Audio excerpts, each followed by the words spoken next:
எனக்கு இன்னும் புரியல, நீங்க இங்க இருக்கிறதுக்கு என்ன காரணம்? நான் இதை உங்களுக்கு சொல்றேன்.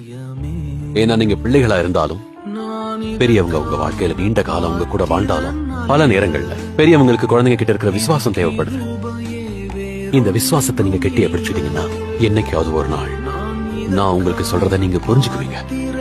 ஆனா நீ ஒரு முக்கியமான கேள்வியை கேட்டிருக்காங்க. நான் இங்க இருக்கிறதுக்கான காரணம் என்ன? அதுக்கான பதில் உங்க எல்லாருக்காகவும் தான். தேவனுடைய ஆவியானவரின் மேல் இருக்கிறார். சிறுமைப்பட்டவர்களுக்கு சுவிசேஷத்தை அறிவிக்க என்னை அபிஷேகம் பண்ணினார்.